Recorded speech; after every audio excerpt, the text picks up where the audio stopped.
Венера Калбековна, сиз жогоруда айтып кеттиңиз да, мектептер курулуп атат депчи. Ооба, биз андан алыспыз, мектеп курулбай атат тиги деп жана биз Айсул айым экөөбүз айтып кеткендей, биз буну эмне деп айтып атабыз? Курулуп жаткан мектепти да биздин агартуу министрлиги ошону эптей албай атат да. Иш планы жок.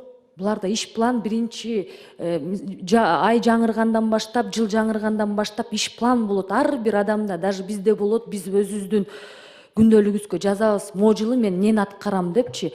Бул жакта биз андай иш пландарын көрбөй аткандыктан азыр ушундай бир эмоцияларга алынып, элдин көйгөйүн эртерээк чечсек экен деген ойдо айтып атабыз да.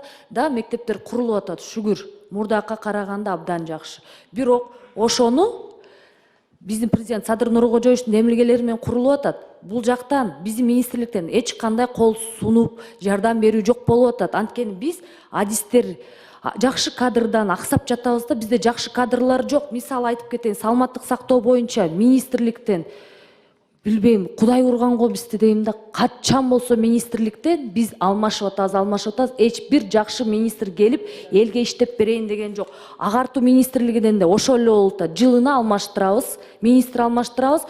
Бирок ошол мисалы агартуу билимин ичинде 20 жылдап, 30 жылдап иштеген биздин ага эжекелерибиз жокпу? Именно ошол системаны түшүнгөн биздин эжекелерди ошол жака министр кылып, зам кылып койсок болбойбу?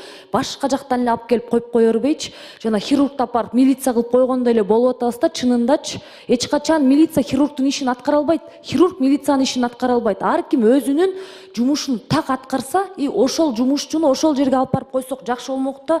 Маданият министрлигинен да бизге буйрубаптыр да. 3 министрликтен бизге чынында буйрулбаптыр. Буну биз эле айткан жокпуз, буну эл деле айтып атат да. Бизге бир жакшы адис келсе, ошол системаны түшүнгөн, ошол системанын ичинде чоңоюп өскөн, ошол нанын жеген адамды биз ишке койбоюнча биз оңолбойбуз деп ойлойм.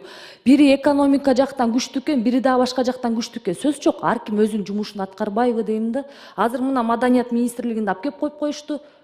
Түшүнбөйт, маданият эмне экенин түшүнбөйт, блогерлерди алып чыгып ырчы кылып атат. Биздин эмгек сиңирген саламат эжебиз Динара Кулубадай эжекелерибиз жок. Аларды алып келип ырдатпай калды. Бул бир саламаттык сактоо боюнча отурат, блогерлигин жасап. Эми ал өзүнүн ишин аткарсын да, ал блогер эмес, ар бирибиздин өзүбүздүн атыбыз бар. Ошондуктан Венера Калбековна, мен айтмакчымын да, мектептер курулуп атат. Жана сиз биздин сөзгө комментарий берип кеттиңиз, туура айттыңыз. Балким биз жаштык кылып ошолорду байкабай аткандырбыз же байкап аткандырбыз, бирок биз ошол нерсени айтышыбыз керек. Себеби деген биздин министрлик үчөө тең иштебейт, такыр иштебейт деп айта алабыз да, уялбастан айта алабыз. Бизге жакшы адистер керек да, ошону түшүнгөн. Пока андай адистер келмейинче бизде мектепте дагы, тетиги электрондук очередь дагы жөнөкөй эле китеп да чечилбейт деп айтып кетем да. Рахмат чоң.